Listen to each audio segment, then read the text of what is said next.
Good evening. Welcome to the Narragansett Town Council June 18th meeting. Let's stand to salute the flag.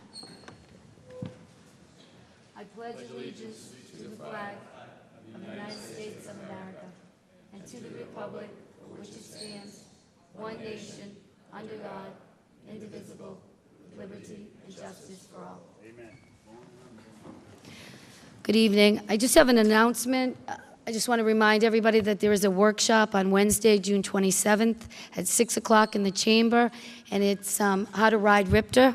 And so anybody that's interested in public transportation in the town of Narragansett, we'd love to have you join, 6 to 7:30.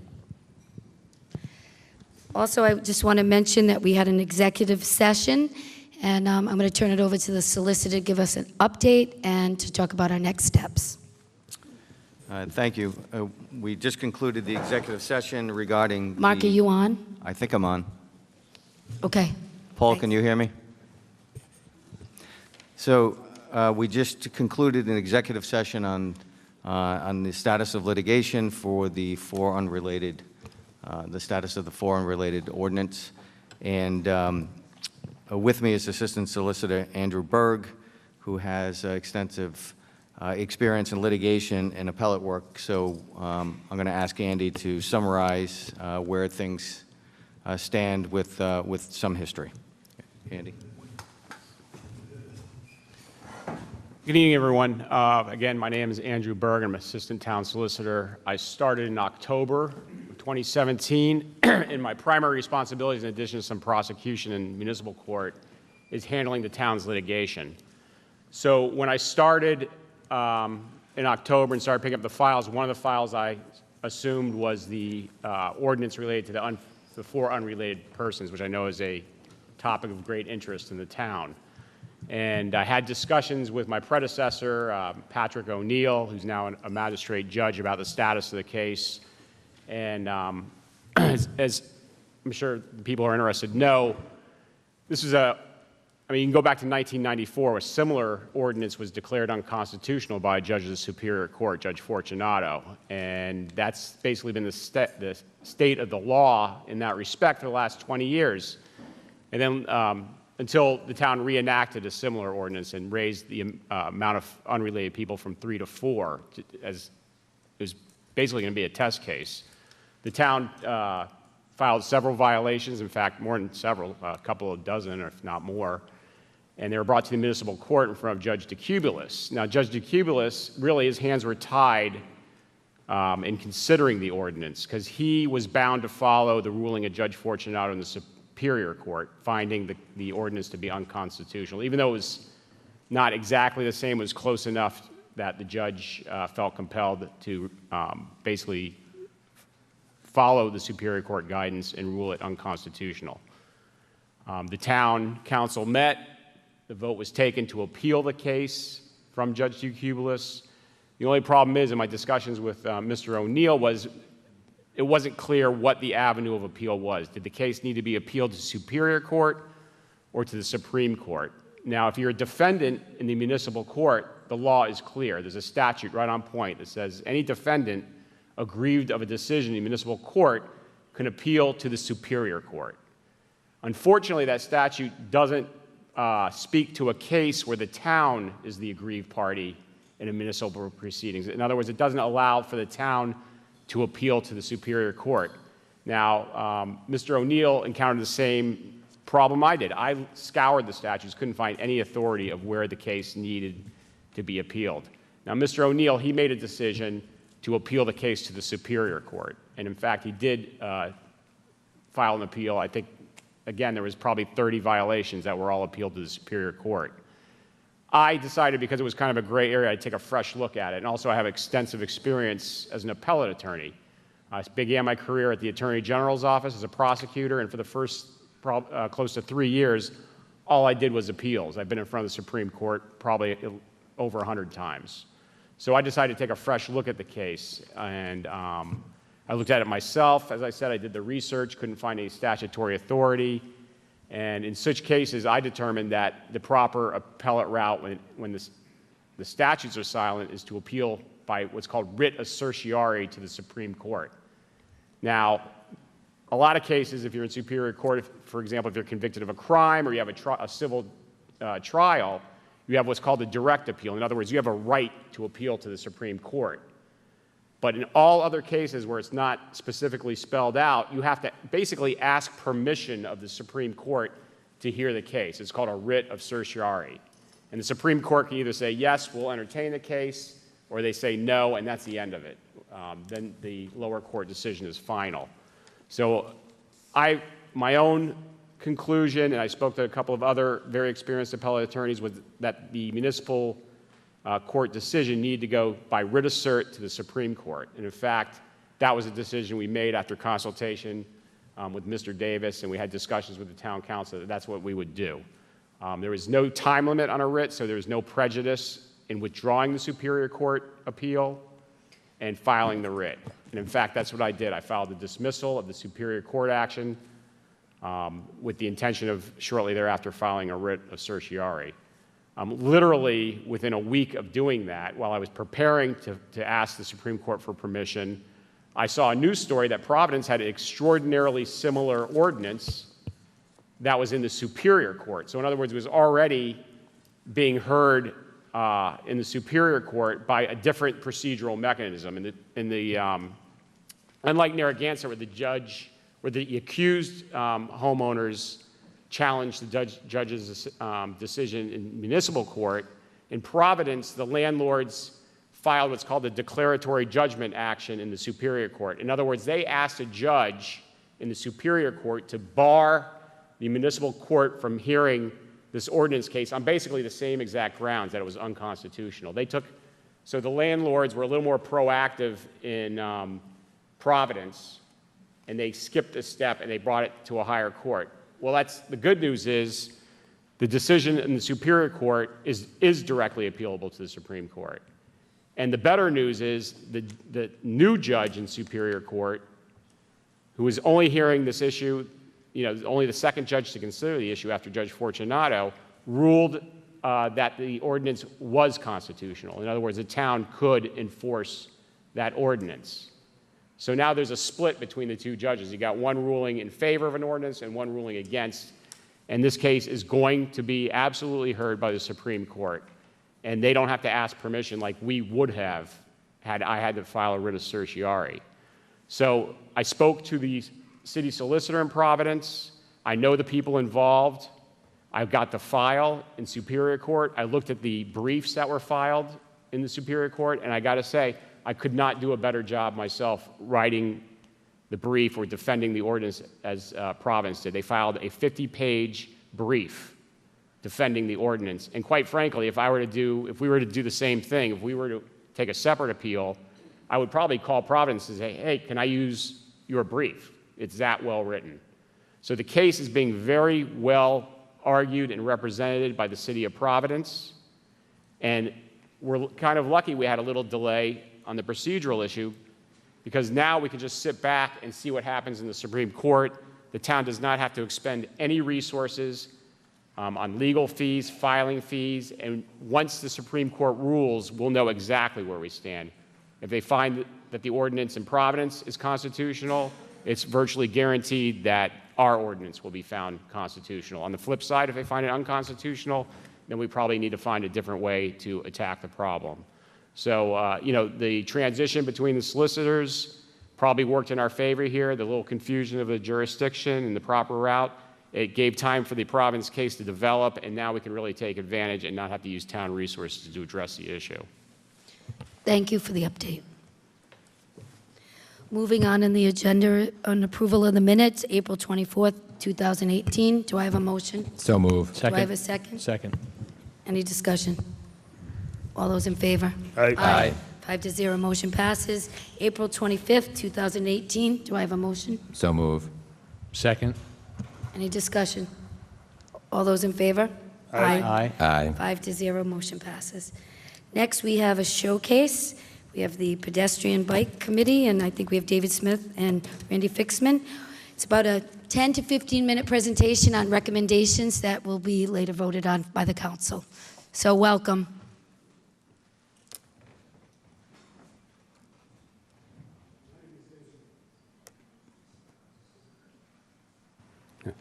I'm David Smith. I'm the chair of the Narragansett Bicycle Pedestrian Advisory Committee. And this is Randy Fixman. He's the recorder. Karen Sebshelowitz is also on the committee. She served. And the three of us are very proud of the report that we will be submitted to the town council tonight. And we have 43 specific recommendations, many of them infrastructure changes. But before I do that, I want to thank town staff and members of the community in Narragansett and South Kingston who came to our meetings and provided some expertise. And I would also like to recognize my wife, Rosemary Smith, who attended every single meeting and made very good contributions, including a guide to biking and walking in Narragansett, which is appended to the report. David, could I ask you to bend the mic a little and speak in? It's a little hard to hear you. Okay. I'm going to start shouting. Oh, yeah, I think All if you right. lift it up a little bit. All right. Go ahead. So the recommendations are all designed to either improve bicycle or pedestrian or bicycle pedestrian safety. All of them are within the existing pavement. We focused a lot on using paint and temporary barriers, and the recommendations are arranged in 4 geographic regions, and we're going to start in the north. The north end the north is near North Kingston's town line to the Sprague Bridge. There's congestion in the north end. It's the north portion of there are incomplete sidewalks. There are a few crosswalks, and the crosswalks are faded. There's a marked bike route along the way, but it's a pretty dangerous area, especially around where the bicycle shop is. There have been 3 bicycle crashes up there requiring emergency assistance. And then from the lower part of Sprague Bridge, there are wide shoulders that's used by walkers, bikers, and runners. And we all know the chaos at Sprague Bridge, but there are no crosswalks on it. So Randy's going to go through some of the recommendations we have. So some of the recommendations in this area, number 1, keep no parking on Boston Neck Road. It's an area that is frequented by people walking and biking, especially because there aren't a lot of sidewalks on there. And if you allow parking there, you're going to push people walking and biking onto a high-speed road. Even though the speed limit right now is 35 or 40, as we all know, people routinely go much faster than that. It's not an enforcement issue. Our town police do the best that they can, but it's a road design issue. The road is designed for speeding, and people will speed on it. Number 2, add and improve crosswalks. Some of the crosswalks in this area of Boston Neck Road are so faded you can barely see them while driving by. We also recommend adding crosswalks to some pedestrian trip generators, such as Cristofaro Park and Old Pine Road. Complete the sidewalk in the commercial area. Stripe for buffered bike lanes. This will be done in conjunction with narrowing the travel lanes to both slow down traffic and make clear to drivers they should not park or pass in the shoulder. So a sort of example cross-section that you could see for this area, this is just typical of what it could be. If you have a 40-foot road like you do right now for most of it, you narrow the travel lanes by a foot, maybe a little bit more. Narrow the shoulders a little bit and make a buffer down there to slow vehicles down and give people a safe place to walk and bike. Also, the town should consider having a crossing signal installed at Sprague Bridge on the north side of it by Old Boston Neck Road to facilitate safe crossing there by a lot of people walking across to go to Narrow River. Right.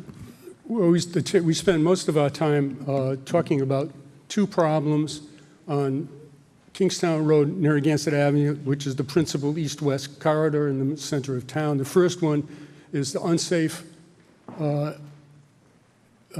dirt path on lower Narragansett Avenue along Lake Conotchet, which if you witness going on today, you have beach goers walking down the middle of the street because there's parking there, but they can't navigate that pathway. There were obstructions, and you can't roll anything on it.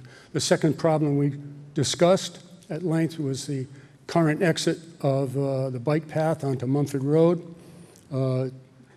There's a very poor line of sight going both east and west at this place, and this is a disaster waiting to happen. So first of all, dealing with Narragansett, Narragansett Avenue, we propose to put a sidewalk on that area with crosswalks on Boston Neck Road, Wanda Street, continue that sidewalk down to the intersection with Caswell Street at the light, and put in a side. Currently, there's no crosswalk there. So if somebody's walking down Narragansett Avenue on the north side of Narragansett Avenue, they could continue on a sidewalk and have safe crosswalks all the way to the beach, as opposed to walking out in traffic. We're going to come back to that slide. This slide shows in the upper right corner there's a orange line which indicates the current end of the bike path at Mumford Road. From that point down to the beach using Mumford, Kingstown Road, and Narragansett Avenue, it's marked as a bike route, but there are no wayfinding signs. There's no indication of how bikers are supposed to interact with motor vehicles. There's a very bizarre intersection at Mumford and Kingstown Road and Lakeside. There's very bad line of sight coming from the east. I mean, coming east from along Kingstown Road. When you get down to Narragansett Avenue, there's parking on both sides of the street. So the first thing that we would like to do is to resolve this problem. And one of the things that's going to happen is when the bike paths are created, starting with Phase 4A going around behind Narragansett School, part of the design for that is to improve the crossing at Mumford Road and also give direct, so people will have a safe access to the bike path. Also, you note there's another bike path project, which is the Safe Routes to School project coming up. That's at the bottom of the screen, and that's ending at Kingstown Road near the Little League field. The alternatives that Randy's going to talk about will not only be safer for people to get to the beach and to get downtown, but will also connect these two pieces so that when these three projects are finished, you will have a bike network throughout the middle of Narragansett. So even when the Phase 4A and 4B of the bike path are finished and they can take people to the beach, people are still going to want to bike to Pier Marketplace, down towards the seawall, Coast Guard House, et cetera, and point south. So the on-street option provides them a more direct connection to those areas. So all of the alternatives, we have a few alternatives here that the town council can consider. They all involve paving the dirt path that currently exists between the community center and the Little League lot, an on or off-street connection either by Sprague Park or on Kingstown Road down to Strathmore. And all of the alternatives will direct bikes onto Strathmore Road and to Wanda Street. Both of those streets right now are fairly safe for biking. You know, at the bottom of Wanda Street, we then propose that all alternatives will direct people onto either a multi-use path or a bi-directional bike lane on the north side of Lower Narragansett Ave down to the town beach. So here's one alternative, for example, that has a bikeway on the interior of Sprague Park that would require a new crossing at Crooked Brook. Here is another alternative that includes directing bikes through the gates at the tennis court right now, and then having them go down a bi-directional bike lane on what is now the shoulder of Kingstown Road. It is a shoulder that doesn't permit parking right now anyway. It's not used. It could easily fit a bike lane, especially if the travel lanes are narrowed by a foot and a half. Is there another one? Yeah, you skipped one. Okay. All right, so this just brings us back to Wanda Street. So here we see the yellow, the sidewalks. We also have the orange indicating a bi-directional bike path on the north side of Narragansett Avenue along Lake Canachet, but also going down towards the intersection of Kingstown Road and Caswell Street.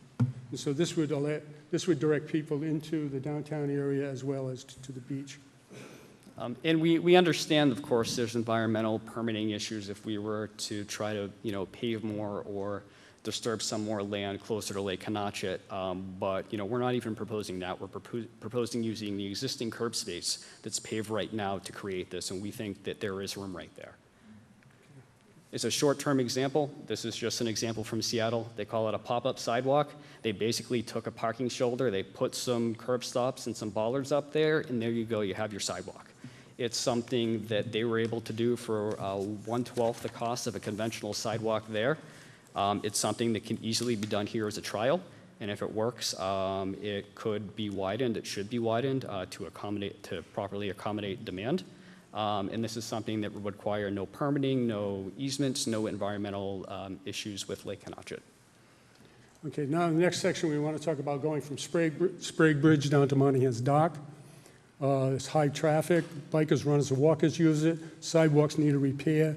We have recommendations for adding crosswalks, but improving them all, wider painting, maybe even some design work on them.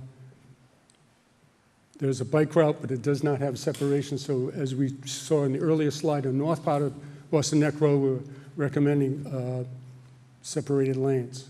However, the big problem is Narragansett Avenue,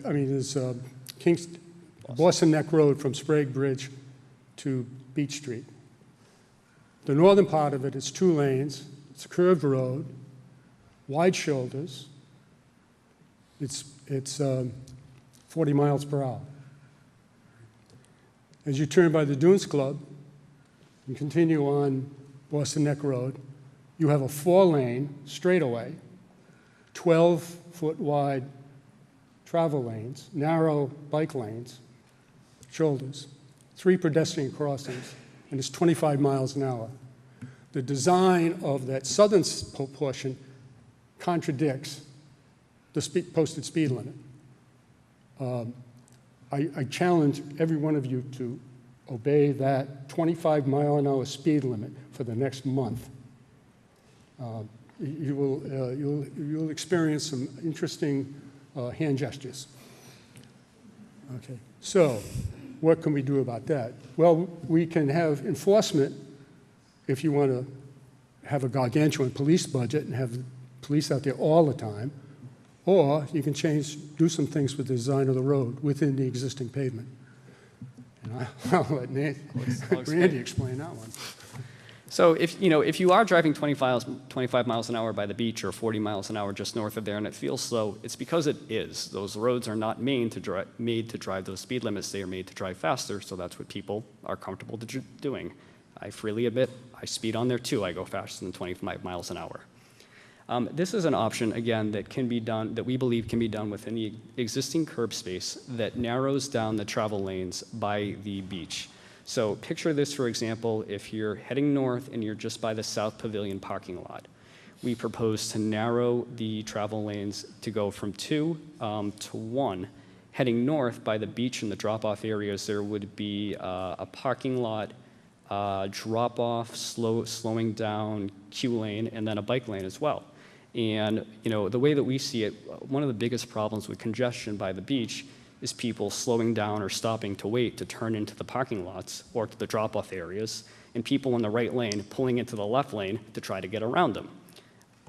This cross-section eliminates that issue by allowing people who are going into the parking lots to sit and wait out of traffic, and it also gives a safe place for bikers to bike and also for vehicles to travel through there without less delay. So it'll actually make travel times for people passing through there more reliable if you're on a bike, if you're walking, or if you're driving. Speaking of the beach, one of the suggestions is to continue the walk along the seawall through the parking lot, on the south parking lot.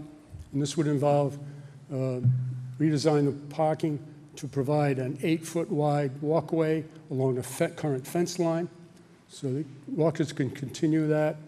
Then that would also connect across the street using the existing crosswalk there into the proposed linear park at Canachet Farm.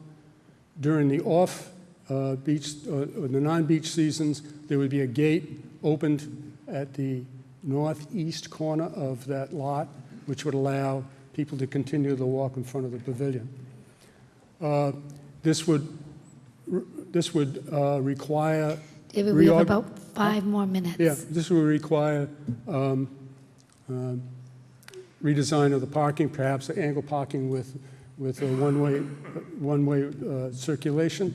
But I think this is one area where we're actually improving the quality of the walking in Narragansett.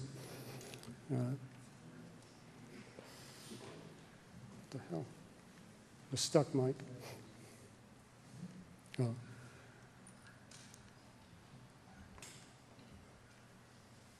Oh. Would you put the back on slide for us, please?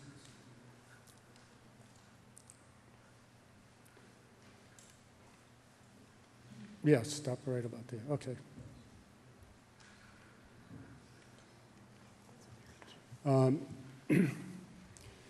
We're also suggesting creating a buffered bike lane on Ocean Road, eliminating parking, either eliminating parking on the southbound side and/or reducing the size of the sidewalk on that. This is a suggestion that was in the pedestrian safety audit done by McMahon Associates several years ago.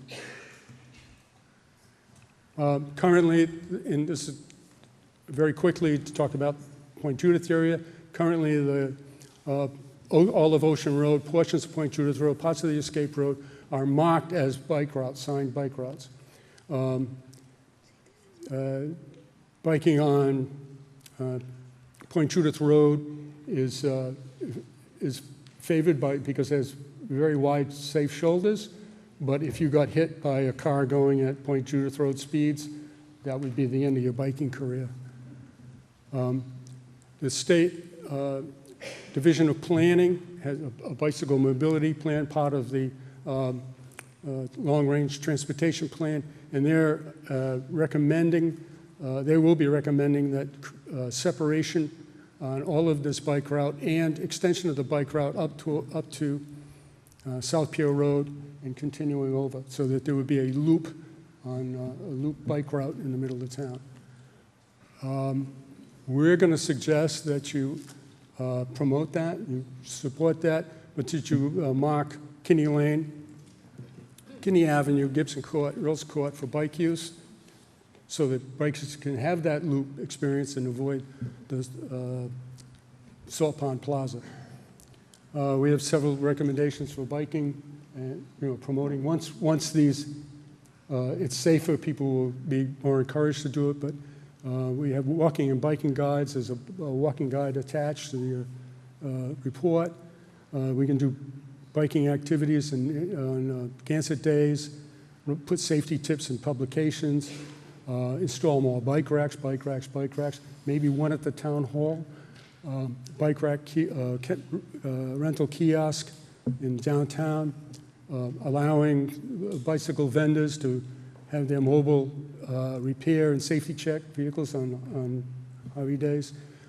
There are existing elementary and middle school training programs that could be revisited. And then we suggest that we have an advisory function on pedestrian and bicycle safety, continue advising the Department of Public Works. And that's just about it. I think one more. Whoa, okay. Sorry. One more thing to add is more and more people discover how special a place Narragansett is and come here. These issues aren't going to go away. They're going to become more and more prevalent. So the best way to not only preserve but to enhance quality of life in Narragansett from a transportation perspective is recognize that more people are coming and provide better and safer ways for them to travel without getting in their vehicle everywhere, because there's no way we can build our way out of this as a town or as a state by providing more parking or more lanes or more access by driving to the beach. Thank you. We appreciate all the hard work. And the 22 pages, there are lots of recommendations, and later on in the meeting, we're going to vote on that. Can I just ask you, in this report, is there priorities to which ones? Because there were a lot of recommendations, Well- all very good, Well, but in different areas all of of the the town. the recommendations are presented in order of degree of difficulty. Okay, And degree of difficulty is, involves construction, permitting. You notice that many of these are on state roads.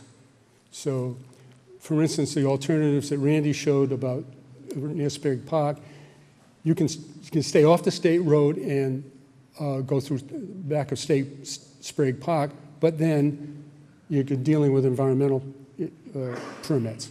If you're on the state road, you pass that environmental test, but then you have to deal with Smith Street. So, yeah, but many, I think 20 of them can be implemented Easily. with a big paint bucket. Thank you. Thank you. Thank you very much. Moving on in the agenda, it's time for open forum. Anybody wishing to speak for open? Oh. Yeah, no, it's okay. We can go right to open forum, 3 minutes. That's just a scheduling. State your name and your address. Stephen Ferrandi, 44 Sylvan Road, Narragansett. Thank you, council members. I'm going to read a letter that I sent to you, the council, the president, and it basically reiterates a lot of what Mr. Berg just said. Everybody received Not it, totally, right? so I'd like to read it. Do you have it, you guys? And this is something the neighborhood associations found out on their own through legal advice, working on this because we didn't hear any information about this lawsuit at all. So let's listen to the neighborhood side for once this time. Thank you. Dear honorable members of the town council, on behalf of Eastwood Look Homeowners Association and the Narragansett Neighborhood Alliance, a consortium of neighborhood association members, we are requesting an update and explanation from the town council on the status of the municipal court decision regarding the restriction on more than 4 unrelated persons living together. As you know, on August 15th, 2017, the municipal court issued a decision that the ordinance was unenforceable. The town council then held an executive session on the matter August 21st, 2017. The Independent reported that the council voted 5-0 to appeal the municipal court's decision. However, it has recently come to our attention that the town did not properly appeal this decision, and that the appeal that was improperly filed was dismissed by the town.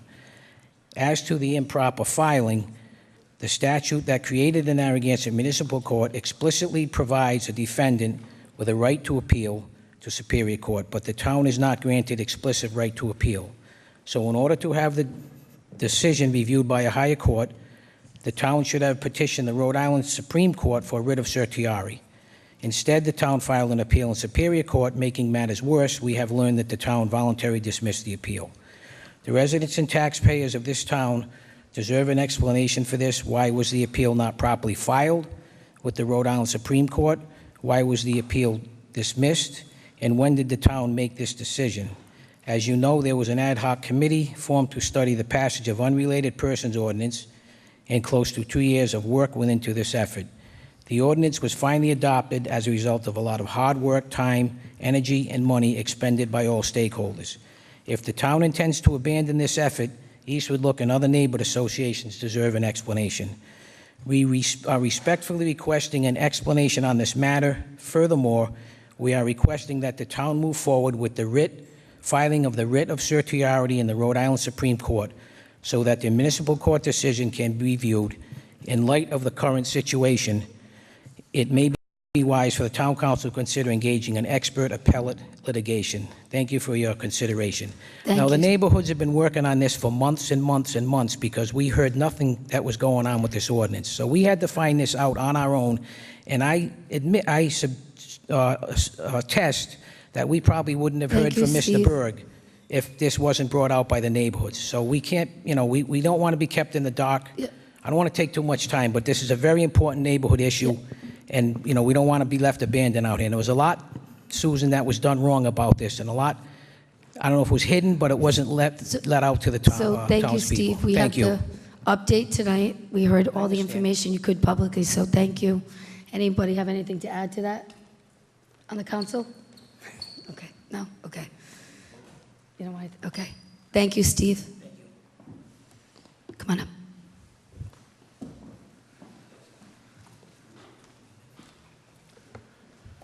Jeff Dentler, Village of Point Judith. Thank you for the update on the activity of our case. But I'm going to leave you with a bunch of questions. And the reason I'm bringing this up now is just go on record with these questions. Jeff, could you speak up a little bit? I don't know if we could turn it up. It doesn't sound so. Can you guys hear it well tonight? And I used to sing baritone. Better. Thank you. It's been a year since I've been in front of this town council. And here's some things I'm going to play a little history lesson for you. Looking at what we just heard tonight, objectively, the 1994 Judge Fortunato decision also cited, due to the town elected officials forfeiting any rationale to support an ordinance which would have limited renters to 3 unrelated, and no compelling, reasonable relationship between the objectives of the ordinance and means of support were offered by any elected town officials in Narragansett. Are we back to 1994? Questions that I want to put on record as a result of the update we got tonight. Do you, the town council, plan to attend and testify before whichever court our appeal goes to? Number 2, does the ordinance that Providence has language uniquely different to ours, in which theirs would pass and ours would not? Number 3, what I think I heard is we're now going to take a wait-and-see approach to see what happens on a 50-page document on another court case. If you look at that in another lens, that means we're going to do nothing until then. What do we forfeit by waiting that time frame? Do we know? And finally, before our brief was retracted by our current solicitors and assistant, did we agree with the brief that was submitted originally? Did we read it, agree with it, and say that's the way it should be? Thank you. Thank you. Anybody else wishing to speak? Stanley.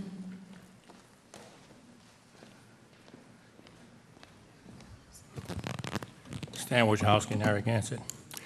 I really was going to speak on this issue. However, it really kind of breaks my arm here. We are losing property rights. The problem was noise. We knew it was noise. We found out it was noise.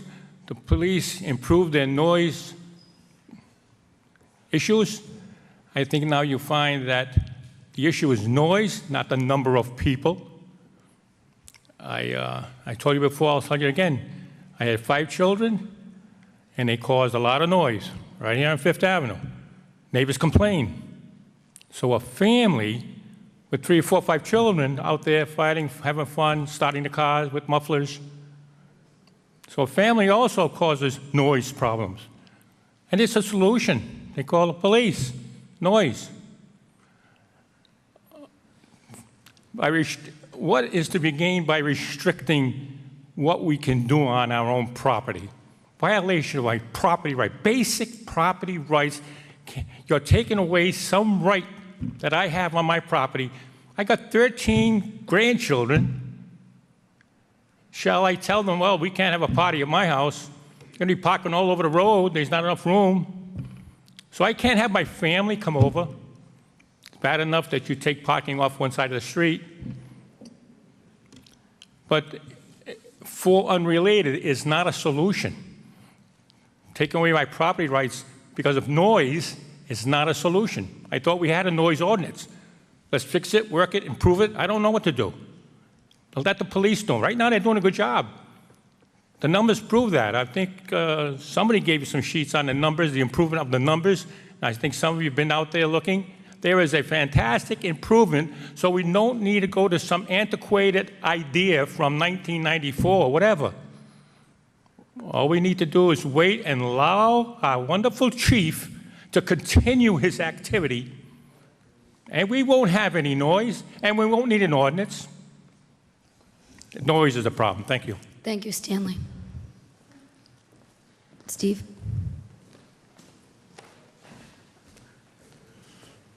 Good evening. My name is Stephen Fabrizio. I live in Scarborough Hills, Narragansett. Thank you for your time and for your attention to what I have to say. May 19th at approximately 2 a.m. in the morning, a school bus pulled up to the front of my house and offloaded what I presume to be students of URI who were out for the night. In my humble opinion, I don't believe that this should be allowed in a residential neighborhood. I'm not here to push this off onto somebody else's neighborhood. I'm here merely and only defending my right to peace. And 2 o'clock in the morning is not a good plan for such an activity in such a neighborhood. I know that the organization that planned these routes for these children went into other neighborhoods, and I don't know what the degree of disturbance was. I am not here complaining about student behavior because I found their behavior to be exemplary. They might have been a bit loud. I did not hear one foul word. As a matter of plan, I do not want to be disturbed this way again. Okay, I am here to preserve my peace and the peace of others. And this promotional company that organizes this activity needs to be better directed so that we as citizens are not disturbed even once. I now have lost a degree of peace of mind, and I don't want to look forward to this happening again next year. I ask the town council to please consider allowing these junkets to continue, but manage them better so that the benefit of having these youngsters travel about the town in the way that they have is not eradicated, however, managed so that everybody's peace is preserved. Thank you for your time and consideration. Thank you, Stephen.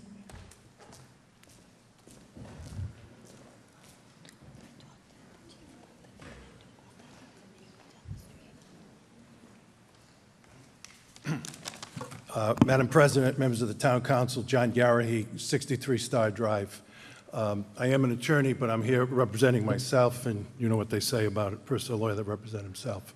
In any event, I'm here to express concern with respect to the parking on Star Drive. About a week ago, last year, no parking signs appeared on one side of the street. And you look at that and you say, okay, there was some concern with respect to beach parking up above on Star Drive West. So, okay, there's some reasonable alleviation of that problem. So 2 weeks ago, however, they now have no parking signs Star Drive West and all the way down Star Drive, of which there was never any problem whatsoever. And it says September to May something and May to September something else by permit only. So essentially, there is no parking by any of our guests on the street. My daughter had her wisdom teeth taken out a couple of days ago. Her friend showed up. They got a ticket. My mother had a prayer meeting the other night. There was no tickets, but they had to park somewhere. And frankly, our driveway is not big enough. So there is no problem here that's being addressed. If there was never any problem down below. There was some problems on Star Drive West, which were alleviated by the no parking signs. And there was no notice to anybody with respect to this issue. So I would implore you to do something about this so that we could have guests over who could park on the street and not be in fear of being ticketed. So I would appreciate if something would be done with respect to this. Thank you very much. Thank you. Yeah, no, the chief, I think the chief is, well, can you come up just for 1 second? Because that was a parking committee. I just want to,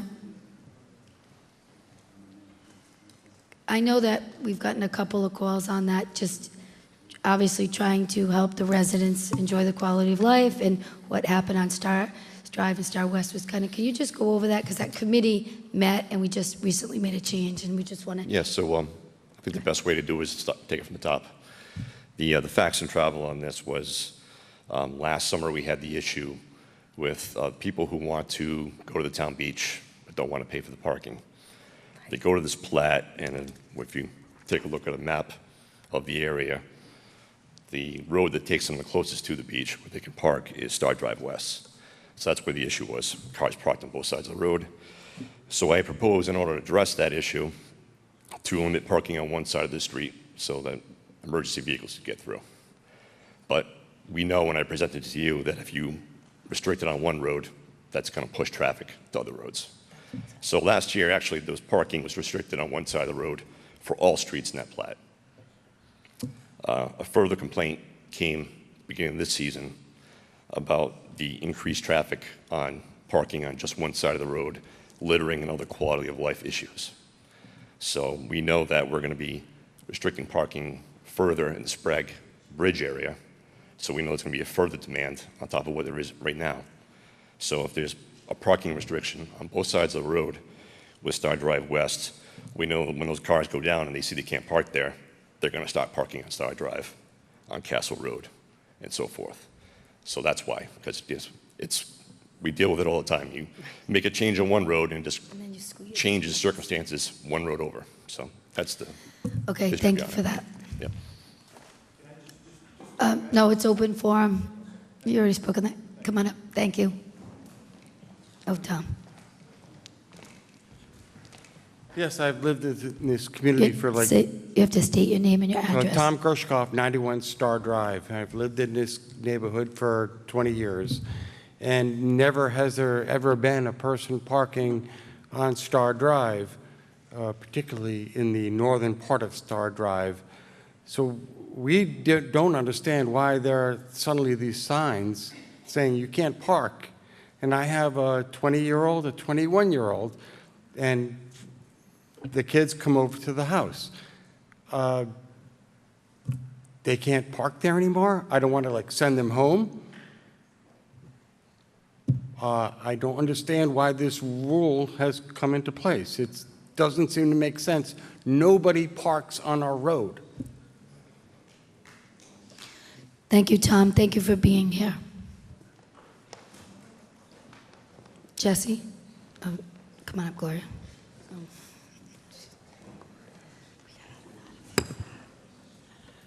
Gail Shields, Earl's Court.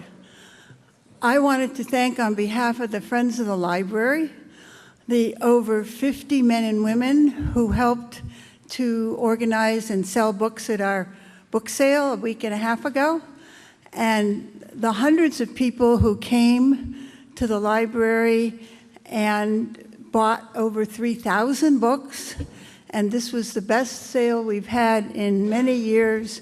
We doubled the amount we made last year, and it all went into, hopefully, a fund for our new library. Thank you. Thank you. Carol?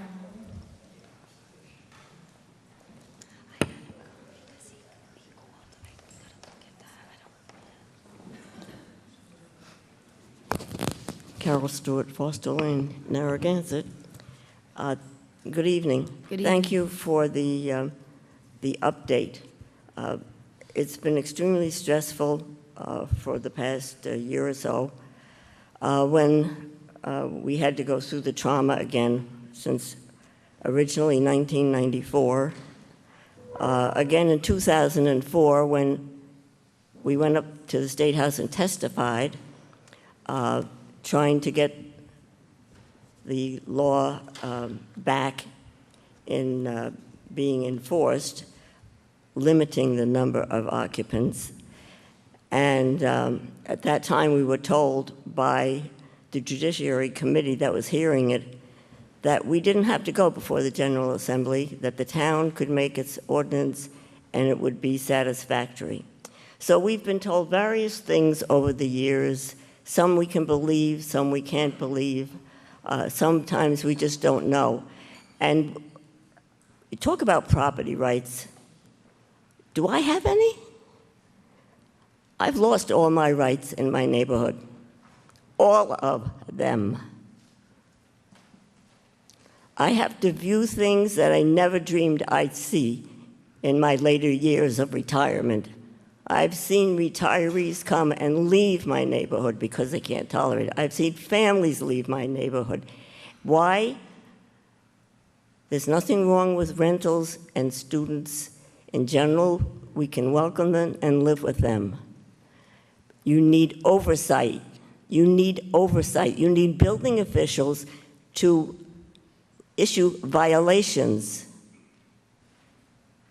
You have an 8-bedroom and 7-bedroom homes there. What do you think it looks like when we drive through our neighborhood, when they have guests? How about 15 and 20 cars when you wake up on Sunday morning, spread around the lawns? How about the trash that they leave out there early and then leave the trash barrels to roll around and be blown by the wind for 2 or 3 days or till the following week? Is that a neighborhood I want to come home to? The neighborhoods are being destroyed by this not under control. We have 1,000 students who live different lives moving into our neighborhood. Any one of you want 1,000 students moving into your neighborhood in September and not know who they are and who their friends are? 206 houses out of 300 in Eastwood Look are rentals. What does that leave for the rest of us? Thank you, Carol. Oh, all right. Well, there's 2 other neighborhoods where it's 49% are now rentals, Village Point Judith, and 29% in Briggs Farm, and the trend is going. We need to control this. We can live with it, but please control it. Thank you, Carol. Harry.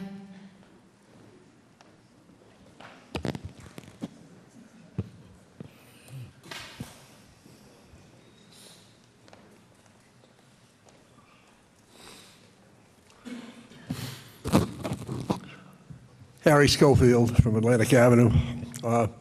I just want to say, as the former, chair of the ad hoc, subcommittee that worked on the foreign-related ordinance, I want to affiliate myself and, strongly support the 5 questions that Jeff Dentler posed for you here tonight. You did approve this thing, I think, unanimously. You're our representatives here. I appreciated the lengthy testimony the assistant solicitor provided here tonight. But Jeff is right. If you take a skeptical position, and for many of the reasons that have been presented here, we all have more than sufficient reason to be skeptical when it comes to controlling this problem. It poses as many questions as it answers. And I think it is incumbent on the 5 of you to answer these questions and to drill down on it and to ask yourself, what if? I don't know if because the Providence ordinance is, supported, there are not other legal or procedural technicalities that would still impede us. I depend on the 5 of you, as Jeff pointed out, to answer that question. And this is not about noise. It's not about property rights. It's about the integrity of zoning and the definition of what constitutes a family. And so, again, Jeff has the right questions. They deserve an answer. Please don't sit and wait. Take an activist position on this, and we'll all appreciate it. Thank you. Thank you, Harry. Anybody else wishing to speak? Nobody else? Okay, we're going to move on the agenda. We have a motion to schedule a public hearing on an application from Mike Vickers to amend Chapter 731 of the Code of Ordinances of the Town of Narragansett, Rhode Island, entitled Zoning. Add a new Planning District Section 4.8.4 Boone Street Special District. We need to do a scheduling, and we have a date of August 20th. That's the date. I move that motion. Do I have a second on that? Second. Any discussion? All those in favor of the scheduling? A little bit of discussion on it. I had a chance to speak to Jim and Mike and Ann about this today. I'm very much confused about this coming up now. We as a council voted against a mixed-use zone in the Boone Street area just last year. So this seems to me to be very much in the same line of thinking of that. And I guess I'm confused as to why we want to schedule a hearing on it when we voted, Ann, was it a 4-to-1 vote against it?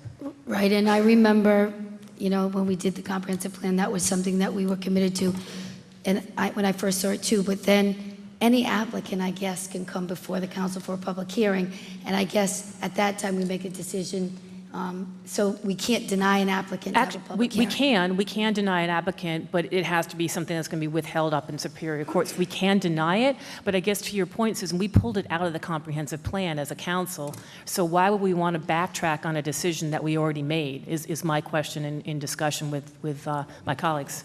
So I agree. Yeah, I agree. I mean, the mixed use, we've been through that. We pulled the mixed use zoning for Boone Street from the comp plan, and when I read this, it's extremely similar to the mixed use zoning. So I just think it would be, if the council is going to stick to that, we're just going to waste an applicant's time.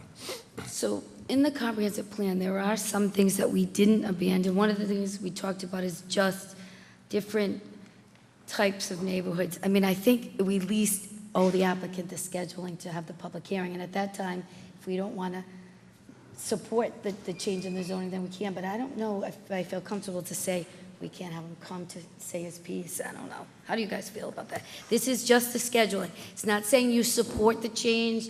It's just having the applicant having the right, as if we agree, disagree, but I don't know. I feel like... No, I hear you, but I guess to put into that too, what are we opening up a keg of worms? I mean, to whatever the correct term for that is, what other people might want to do it? Because from my understanding, from researching it, is that this is it's unique to zoning, that people can have the right to have any zoning. So I guess what I'm saying, any zoning, would this then allow others to come on other decisions that the council has made? And this is sitting council again just made this ruling last year. That's what's a little concerning to me. Scheduling, you guys have anything to say? He has a right to petition this council to schedule a hearing. I got no problem with it. I mean, Mike? We're scheduling a public hearing. Yes, I understand the points, but I would like to hear the applicant, and it's a public hearing, so I'd like to hear the public on this particular topic. Okay. So. Any discussion from the public? Harry? This is on the scheduling, not on the issue, just the scheduling. So stick to the scheduling piece, Harry, okay? Okay, I'm going to give you... I was going to talk about the stock market performance, Susan. I'm against scheduling it for the reason Jill said. You prosecuted this issue. You heard from the public. The public said overwhelmingly, we do not want mixed-use zoning. So why do you want to schedule a hearing at all that allows someone to promote on a piecemeal basis that which has already been rejected on a holistic basis based on overwhelming resistance from the people who elected you? Thank you. Thank you, Harry. Anybody else wishing to speak on the scheduling? It has to be with the scheduling. Okay. Hearing or seeing none. All those in favor of scheduling the public hearing?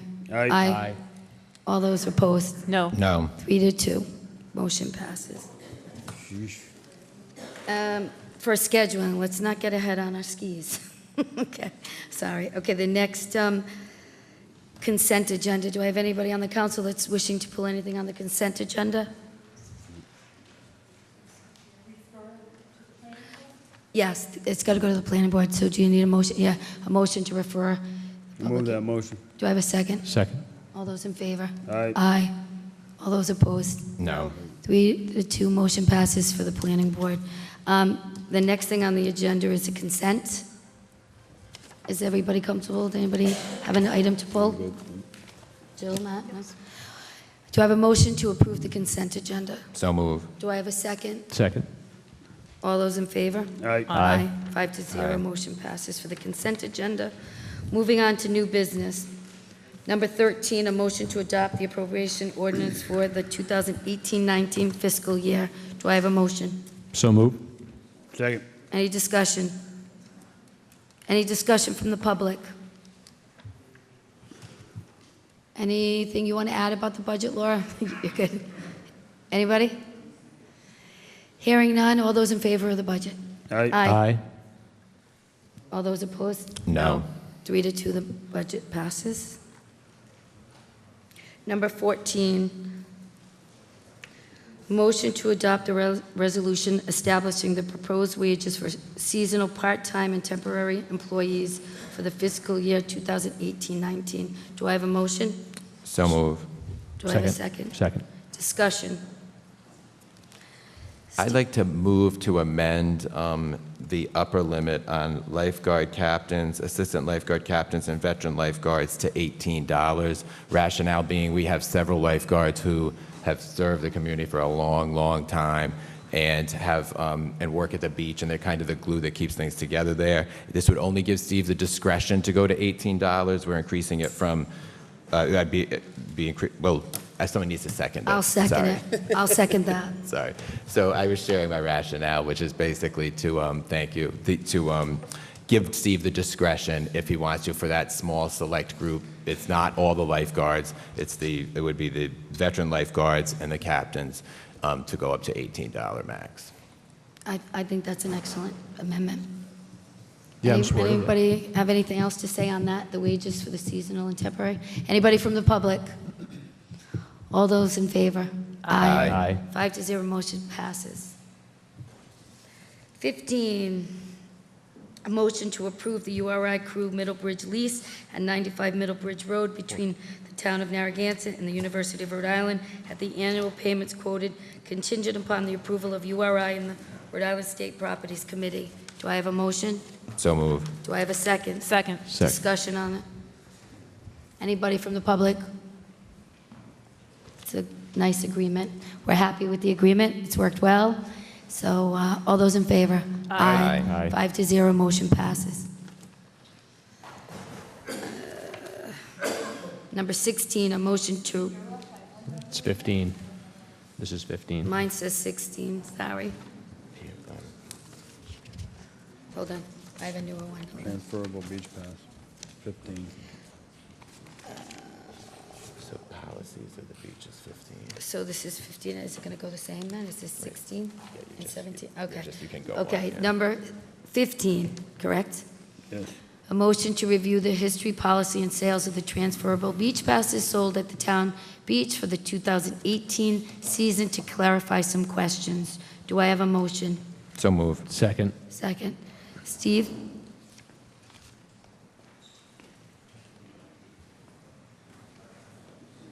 How come mine? So it's 15, 16, 17, 18. Good evening. It's off, right?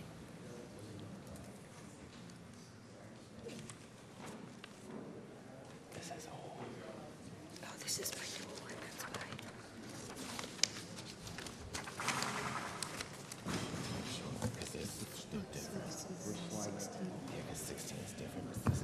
So, good evening. I was asked to just give some clarification on transferable passes year-to-date for the 2018 beach season. So, we just put this slide up to give you a brief history on sales of the two different passes that we're selling this year, but going back to 2013. So, back in 2013, the Parks and Recreation Department actually offered and suggested that we sell a transferable pass for the first time at a rate of $300, and that was one pass. And at the time, the council had suggested, because of the hotel and tax rate for hotels, bed and breakfasts, and motels, that we reduced that down to $100 for hotels, bed and breakfasts, and motels, and $200 to all others. So back in 2013, we did that. So then if you go on for the 2013 season, you'll see that motels, hotels, and motels were charged $100, and all others, that would be including rentals, were charged $200. For the 2014 season, the council decided to have just one transferable pass, so we increased everything to $200. So for the 2014 season, we had one pass for $200. For the 2015 season, we had a $200 transferable pass for everybody. For the 2016 season, we had a transferable pass for $200. And then in November 16, the council at that time decided to offer a $100 transferable pass to resident taxpayers. And then, as you all know, in 2017, we reduced that to $75 in 2018. So historically, we've always offered a $200 pass to all of our commercial rentals in town. And how we do that at the sales office is if you come up to the sales office and you're in the rental book, the first thing they do is they look up to make sure that you're in the rental book. And typically that's what's been happening. If you're in the rental book, regardless if you're year-round, seasonal, you are obligated or you're able to purchase a $25 resident ID pass, picture ID pass, and parking passes. And then if you're looking to buy a transferable pass, if you are in the rental book, then you're obligated to buy a commercial pass. But if you're a resident taxpayer and living here year-round or a taxpayer, then you can purchase the transferable $75 pass. So that's the distinction. And so to year-to-date for this year,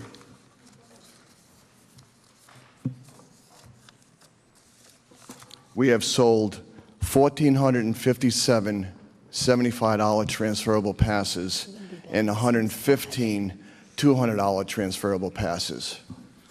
For the same time period last year, would be up until June 18th, we sold 91 $100 transferable passes and 62 $200 transferable passes. So, Steve, we do want to watch those transferable passes because all the changes that we made on the beach policies are going to be back into play. If we don't do something soon, or if we're going to sell, oversell those, it's going to be, what people weren't happy about. But I think the question tonight, we did receive some emails, and I think the clarification for tonight was somebody emailed that they owned a home and they were looking to get the $75 pass as opposed to the $200 because they said they were a residential, they pay a residential tax, and so why are they getting charged $200 instead of $75? You all received that email, and that was sort of, what did the council decide on that? Because they own a home, they're a resident, although they get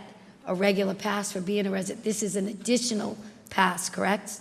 And that's correct, and that's the question. We do get that. We do get Right. that all So the time at the sales office. That is correct. But historically, if you own a rental house, regardless if it's year-round or seasonal, if you're in the rental book, you can get the regular package with a picture ID and parking passes. But when it comes to the transferable pass, we do sell you the $200 commercial transferable pass. If you're not in the rental book, then you can household can purchase up to 10 75 transferable passes. We're selling 10 per household. So I guess that's the big. I have a couple of comments. So first of all, it's a tremendous effort to try and control all the different demographics. It is very difficult. Good job. Good job. So excellent job on that. And it's proven that we created a market for $75 passes. We just proved it by the numbers, right? We sold 1,400 so far this year. Last year we sold 91. The other big, and I'm not suggesting we do anything tonight, but I do have a big problem with the distinction of a rental property being considered commercial for a transferable pass, only because there are people that don't live here in the winter. They might rent their house, and then when they come home in the summer, if they live here all summer long, and they're able to get a pass for themselves, and they're able to get one pass for $200. So I guess you could argue, that's okay, but in my opinion, if they're here all summer with their family members, why is there a distinction? So, and it's not a commercial property. It's a residential property that's rented. So it's residentially rented. It's not a commercial property. So there's some distinctions there that I hope we can look at in September whenever this review comes up again. And I don't see the $75 transferable pass limiting beach traffic. I just haven't seen it slow down the population that is there en masse on the weekends, which are the day trippers, right? So that's just a couple comments. So, but again, great work. I wouldn't want to be you. Well, to that note, I respect that as far as we do get those questions, and I think that's something that I would suggest that we work that out in the workshop this September, because we're here to help people. We're not here to penalize people, but it is something we talked with the solicitor, town manager over last week on this. But to change things in the middle of the season, it makes it very difficult for our staff and our operations. So. Right, you don't want to do that. I know that we have 2 members from the Parks and Rec Committee here tonight. I don't want to, call on you if you don't want to come up, but we had a meeting at Parks and Rec last week, and Steve went in even more detail into it. So I don't know if Rick or you, Tom, have anything that you want to add from the Parks and Rec Committee. Wynn's here as well. If anybody wants to come up and add anything onto the beach. Thanks, Steve. I had a question for Steve, Steve, I we had one still had a question. question for the council. Hold on, Wynn. The out-of-state beach passes of 2016, how many of them did you sell? Because that's the number you need to know. Well, and that's a good question. So for out-of-state non-resident season passes, for youth passes, we sold 2,348 youth passes Now, that last was in year. 2016. Yes. And they're no longer available. No longer Right, available. So we're 1,000 short from the transferable pass. So I think the policy is working. It is, and that's why I wanted the members from the Rec Board to speak. And so adult passes for 2017, non-resident, we sold 4,015. And then senior passes, we sold 1,353.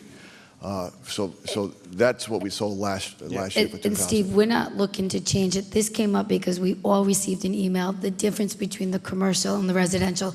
So Correct. duly noted that it came up, it was an issue, and we do have to kind of wrestle with that in the fall. I don't think it's good business to change policies in the middle, and we worked hard on them, so we're satisfied. It's just that commercial versus residential was a question, and I think we all reached out to and kind of said, oh, are we doing that the right way? So we will hold that. We won't make any changes right now, but we definitely will revisit it. And I will have all the data on just like this right up through Labor Day with all of the, not only even our parking passes are up this year. Which I have, but I won't share it this time because we're talking about transferable passes. But I will have all that data with us for the workshop. Thank you, Steve. I think do you want to say something, Wynn? No, well, I just want to point out exactly what Patrick said. If you look at overall from the non-resident passes, adult passes, we're about 5,000 ahead is what we are, because you have no more adult, you have no more kids out-of-town passes. Right. So if we sold 1,100 or 1,400, we're way ahead of what was happening last year. policy. And these passes go to people who know people in the town of Narragansett. It's not like somebody from, nothing against Woonsocket, but nothing against somebody, a family I'm a coming up from relative from Woonsocket buying Woonsocket. Careful. out-of-town passes. It's people that we know, townspeople know, and they come to us and say, we want to go to the beach, and they're here all the time, and that's the people we know are on the beach. So Thank you, Wynn. And to what Wynn just said, that's what we heard from the residents at all the workshops, is that Narragansett wants to own who's on Narragansett Beach, and then we've done a great job with that. I'm Tom Warren. I'm on the rec board as well. I just want to say this: a lot of effort went into this whole policy that was adopted, a lot of give and take. And so far this season, I think that Steve can verify this, the beach is running much, much more smoothly. There's less problems on the beach. There's less confrontation on the beach. It's a much better place. And that's attributable to all the work that was done through the rec board and through the town council. I will say that it seems like this early on that with the revenue side is strong and things are better on the beach, and that's what we were trying to do. So if this is the only bump in the road that we've come across, I think we've done a pretty good job, and I think that we can be comfortable with that, and we'll take a look at that again in September. Tom, and you led this work early in the season with a nice letter with some of the concerns, and I think that really made some great changes for the town beach policy, so thank you. Thank you. Anybody else wishing to speak on transferable passes? Okay, so I don't think we need to vote. It was just a question or a clarification on that motion, correct? Stay the course. Yep, so It's like four unrelated. we don't really need to vote just to clarify. So we're going to move on to 16, a motion to approve the request from Bonnet Shores Beach Club to hold dual pianoing event on Thursday, July 5th from 2018 from 7 to 10 and a firework display with music on Friday, July 6, 2018, from 7 o'clock to 11:30 at the Bonnet Shores Beach Club, subject to local and state regulations and approval by the fire marshal. Do I have a motion? So move. Do I have a second? Second. And so this is before us tonight only because it's outside of the regular license that we hold. There were some restrictions, so that's why we're voting on this tonight. I think it's great. And as the fire chief here, can you just give us an update on the firework display? Just kind of, it's going to be new for Bonnet, and it's going to be exciting, and I know it's going to be a barge, but can you just tell us what the plan down there is so that everybody in the public can hear your due diligence in the safety area? Yes, just an update. All the necessary permitting processes have been submitted. The fire marshal has essentially approved them. We're just waiting for one small piece of an okay from the United States Coast Guard on the placement of the barge, saying that that'll be okay for the placement of that barge. And then there's the necessary safety details that will be in place when they offload the fireworks and during the event of the fireworks themselves during the display. So we're on course. We're good on our end. We're just waiting for that one piece. Excellent. Any questions from the council? All those in favor of the motion? Aye. Aye. 5-0, motion passes. Congratulations. Motion 17, a motion to approve the hiring of one dispatcher at the Narragansett Police Department. So move. Do I have a second? Second. Any questions? Any comments? Anybody from the public? All those in favor? Aye. Were you aye too? Yes. 5-0, motion passes. 18, a motion to approve, ratify, and confirm the emergency storm drain repairs on Secundit Boulevard performed by George Sherman Sand and Gravel, Inc. in the amount of $27,225. Do I have a motion? So move. Second. Discussion. So I'm happy about this, and I also, to the town manager, obviously want to speak to drainage issues across the town, and if this is the start of repairing drainage issues that we have, I'm going to support this, but I want to make sure that Stanton Avenue, because that continues to come up as an issue that has some flooding, and I don't know if it's due to the drainage, but I certainly want to make sure that this is the beginning of a comprehensive plan on the drainage issues. Thank you, Madam President. For this motion right here, this is an emergency storm drain replacement for a collapsed pipe, and that was $27,000. But over the past couple of weeks, we have had some correspondence to the town council regarding some drainage issues in other parts of town. We take each one of those seriously. One in particular is Stanton Avenue, where I personally went out and looked at the road, and the problem is it's the design of the road. It's an old road. It's part of an old farm from years ago, and the outfall of the drain goes, it's because of the sea level rise is why it's causing all this problem. But there has to be some type of fix. So the engineering department is researching a short-term fix and a long-term fix as well. The short-term fix is we're going to fix where the Stanton Avenue pump station is and repair that damage, and also give some options to the town council regarding some long-term and probably pretty costly repairs to that roadway. Okay.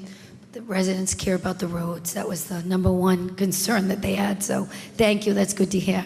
Any other comments from the council? On the motion, anybody from the public? All those in favor?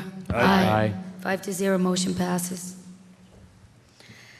19, a motion to approve a contract amendment for the architectural services for the Town Hall front entrance improvement project in Robinson Green Beretta in the amount of not to exceed $46,870. So move. Second? Second. Discussion. From the public? All those in favor? Aye. Aye. 5-0, motion passes. Number 20, a motion to schedule a work session between the library board and the town council to discuss future pensions with employees. Do I have a motion to schedule for? I'll move the motion. Do I have a second? I'll second that motion. So originally, we thought that this could be discussed in executive session because we haven't had the opportunity as a council to wrestle with this issue. But in checking with the solicitor, there are 13 reasons you can go into executive session, and we couldn't find one to go behind closed doors. So because we couldn't do that, we now have a public workshop that would be between the town council and the library board to talk about the library pensions and moving forward. So that's an off night. So I don't know what the pleasure of the council is, but we do have to get together and make a decision on that. So I don't know how you feel about the off night. I didn't know what kind of time it would take, and sooner probably than later. So what's your pleasure? Whatever.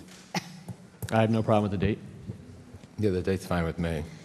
I think we've talked about the pension piece, though. I was wondering if Jim and the solicitor maybe could meet with this one person, really, that is in doubt. There's 4 people who have pensions that were before the ordinance was changed. So essentially, the library employees were town employees up until a certain date.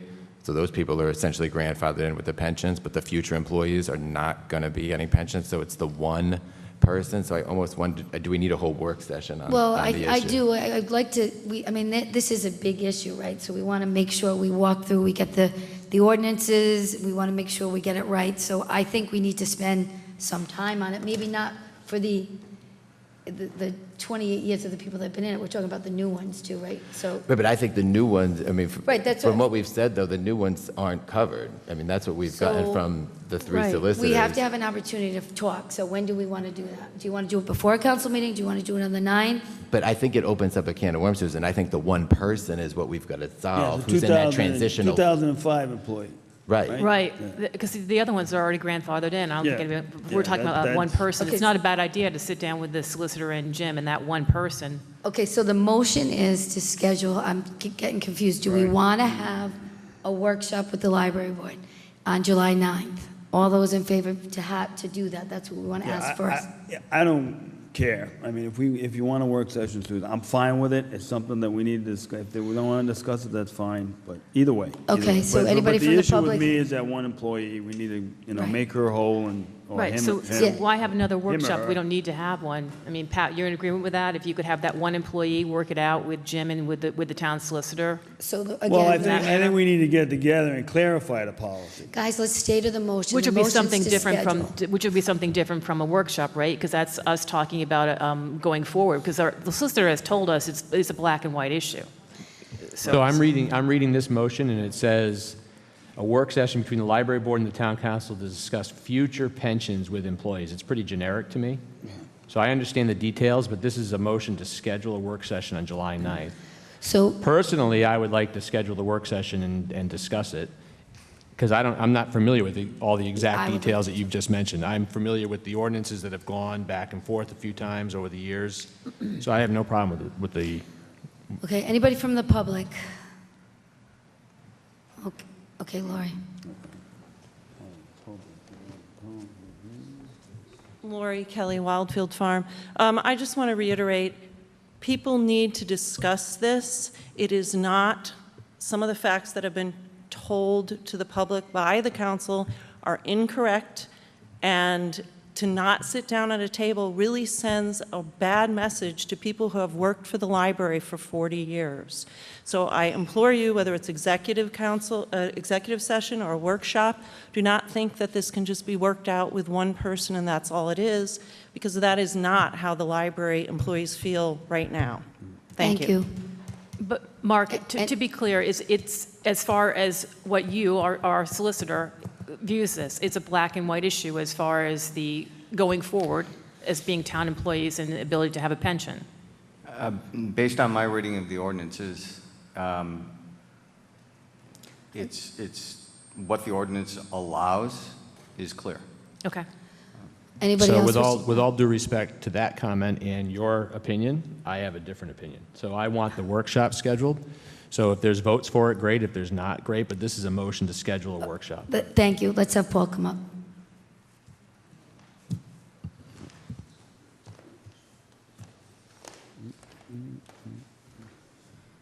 Walton, Furlough 7, Windward Circle.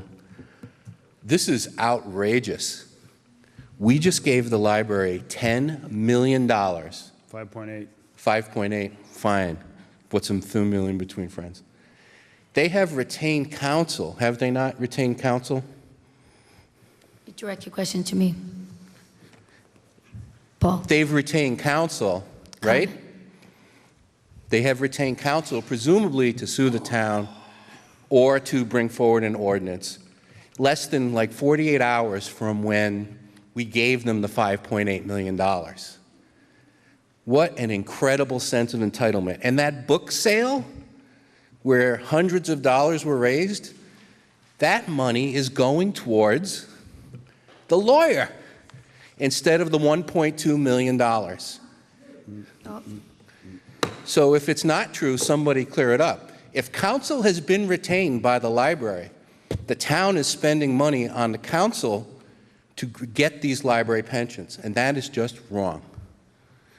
The law is very clear, the ordinance is very clear, and now it's just asking for more after we've already given so much. So, thank you, Paul. So, Madam President, this is a motion to schedule. I know, I'm going to bring it. So I don't understand why with other motions to schedule things, we rush through the motion, but now we're discussing the pension. I understand there's complexities, but this is a motion to schedule a workshop. Got it. All those in favor of the There's no motion? complexity is a thing. But All those in favor of the motion? Aye. Aye. Aye. All those opposed? No. No. 3-2, motion passes. Scheduling is July 9th. Okay, moving on. 21, a motion to confirm the appointment of an individual to the pension board as a representative for the police officers local 303 to fill an unexpired 2-year term to expire on November 1st, 2018. Move to appoint Robert Barber. I'll second that. Any discussion? All those in favor? Aye. 5-0, motion passes. A motion to adjourn. So move. Second. All those in favor? Aye. 5-0, motion to adjourn. Good night.